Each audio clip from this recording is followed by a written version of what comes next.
Namaste, Acharya ji. Namaste. Welcome, one and all. It's a very special session. We have with us today Acharya Prashant ji, and most of us we know Acharya Prashant ji very well. He is an alumnus of IIT Delhi, IIT, and IIM Ahmedabad, and he's also an ex-civil services officer. And I myself have been following Acharya ji for a very long time. And what uh, attracted me more towards his talks was his pure logic. Rather, that lecture, the first lecture which I heard, in which he said, how will you recognize God if he comes in front of you? If you have no experience of God, then how will you recognize even if he is right in front of you? So that is what, that was the defining moment, I can say. From that time, I started listening to his lectures, and I find them very enlightening. And I'm sure all of us will be enlightened further today by Acharya ji. So for some time, he will enlighten us, and after that, there will be a question and answer session. So I request Acharya ji to please start the session. Thank you for the kind introduction.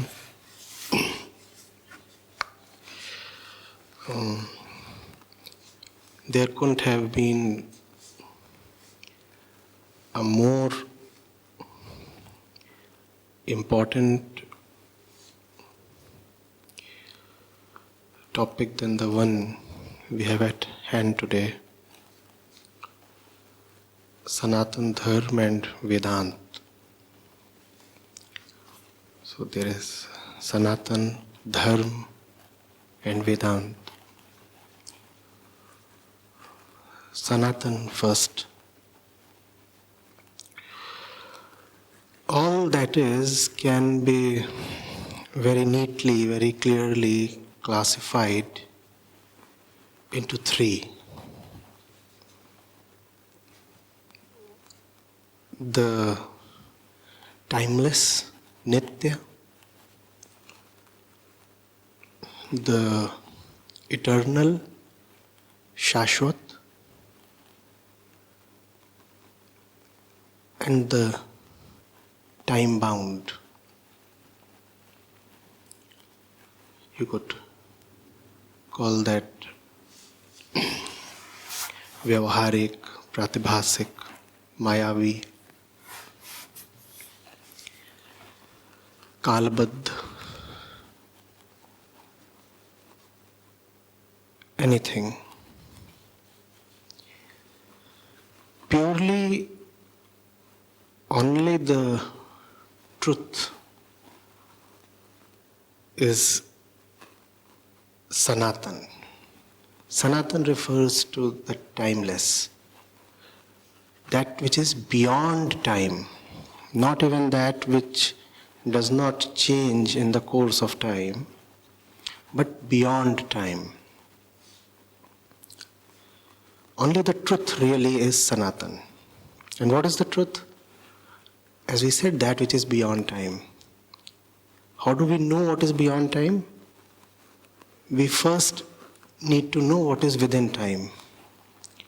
All that the mind can think of, conceptualize, imagine, speak of, is within the realm of time. So the Sanatan is really beyond the mind's reach. It is beyond the capacity of the words to describe. That is Sanatan. Now, why is that Sanatan topical, meaningful, significant at all? Because as we are, as the mind is, it is constantly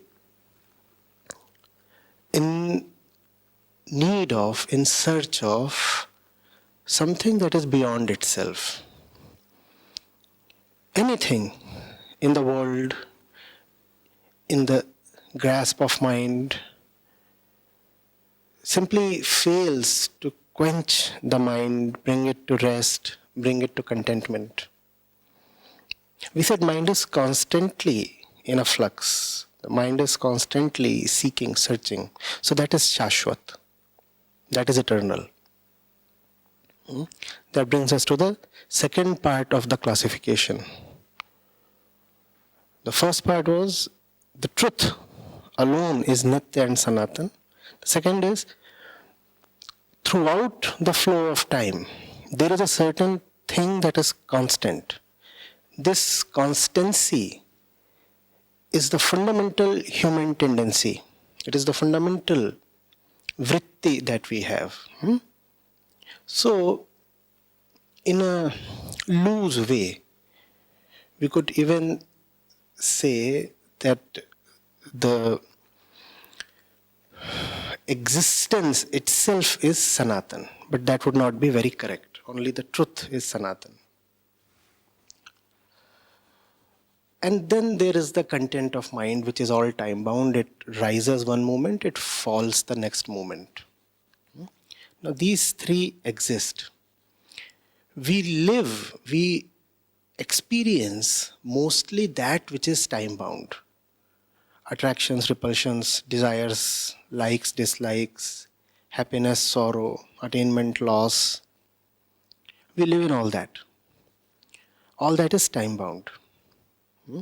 Most people fail to see beyond things that are a product of time.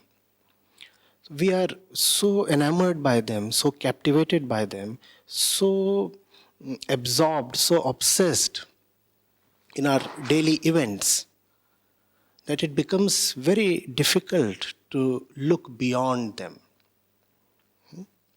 So the first thing, if one wants peace, which is the objective of dharma, is to see what is constant. And what is constant? Our restlessness is constant. Our search is constant. And what are we searching for? We are searching for something that is beyond us. So what then is Sanatan Dharma? Dharma asks what to do, how to live. Who am I? And hence, what should I do? That's Dharma. Sanatan Dharma implies your only job, your only task or responsibility is to look for that which is beyond you. That is Sanatan Dharma. Nothing else should concern you. And hence only these two entities really matter. The truth, which is the destination of the seeker, and the seeking, which is a constant in the flow of time. What keeps changing? The modes and methods of seeking. The colors keep changing, the scenes keep changing, and the sounds, the background remains constant. It's as if we are asking for something without knowing what we are asking for. Therefore, we keep asking for it in 1,000 unconscious ways. The first step in the dharmic process is to recognize that irrespective of what we are doing, we are asking for just one thing. And the second step is to see that the one thing that we are asking for is not a thing within time. In fact, it is not a thing at all. That is Sanatan Dharma. To understand that irrespective of the period of time we are living in, the mind has remained the same. Its fundamental tendency is unaltered, and its fundamental tendency is to seek liberation from itself. That is a constant. 50,000 years back, 5,000 years back, 500 years back, today, and 500 years into the future, the human tendency, the fundamental I tendency, the fundamental ego, the mother ego tendency, would always be asking for contentment and fullness, a closure and ending, a final rest. A final rest in the Sanatan. So that is Sanatan Dharma. Doing only that which will take you beyond yourself, beyond time, beyond your dissatisfaction, discontentment, restlessness. That is Sanatan Dharma. Therefore, what cannot be Sanatan Dharma? Anything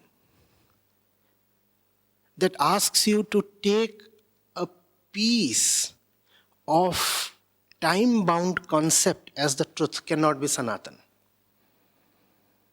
Anything, for example, any religion that starts with saying that you have to believe in such and such things if you want to be called a good follower of this religion, that cannot be Sanatan. Because beliefs are all within the mind. And that which is Nitya, Sanatan, is beyond mind. Within the mind there is obviously so much, an entire universe. But that's of no point. Because all that is within the mind, we have seen how it fails to satisfy the mind. So if we come up with a belief and say that this belief is the truth, and you believe in it, and you say that I surrender to it unconditionally, then that kind of a thing just cannot be Sanatan. Similarly, if one is simply following traditions in the name of dharma, that cannot be Sanatan. Because traditions come and go, we have seen that. Rituals come and go, we have seen that. That is what separates Sanatan Dharma from so many other so-called religious streams. They might be religious, but they are not Sanatan. Because their allegiance, their devotion, their loyalty is not towards something that is beyond the mind. They are trying to give a high place, a lot of value and respect to stuff that is very much within the mind. And when you do that, that might console you, that might even satisfy you for a while, that might help a small or large group of people to organize below the umbrella of a shared belief. But that kind of a thing is not timeless, let alone eternal. It is not Sanatan. So, Sanatan Dharma, therefore, is very simple. It concerns itself only with two. One, that is beyond time, and the second, that which occupies all of time. Irrespective of the point of time one is located or situated or present in. Irrespective of age or gender or nationality or economic status, there is something common in all of us. And that commonality is not really the truth. It is rather the presence of that which is seeking the truth. Though we do not, in a very obvious way, in a very professed way, seek the truth, we rather seek peace. It's just that we often do not know that there can be no peace without truth. If you ask people, what do you want? They'll say, we are stressed out. We need some relaxation. We want peace. Hardly anybody wants the truth. Though the fact is that you cannot have real peace without truth. Peace that is not founded on truth proves to be very harmful. So that is Sanatan Dharma. To constantly move towards that which will take you beyond yourself, because within yourself there is no peace. That is Sanatan Dharma. Now, how is Sanatan Dharma related to Vedanta? Vedanta talks exactly of these two only and has no place for miscellaneous stuff. There is the mind and there is the truth. The mind is referred to in myriad ways. The truth too is sometimes called the self, sometimes called Brahma, sometimes called Nitya. But it is very, very clear, irrespective of the breadth of Vedantic literature, that only these two are really present there. Vedanta does not concern itself with community or identities of various kinds or rituals or practices, which is very interesting because the Vedic corpus starts with Anushtan. Anushtan meaning practice, ritual, karma kand, a lot of that. That's how the Vedas start in the mantra part, in the Samhita part. And then as they journey through, the Brahmans, the Aranyaks, and finally the Upanishads are reached, what you find is a total absence of prescribed action. There is no emphasis at all on do's and don'ts, on commandments, on worshipping in a certain way, on sacrifices, nothing. All of that is just gone by the time we come to the Upanishads.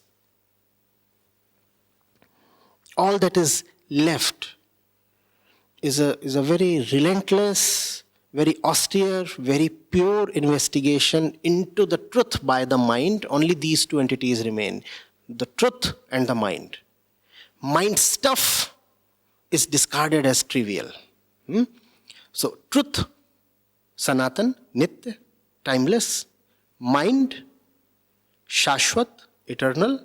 And what is discarded is mind stuff, Kalbadh, time-bound.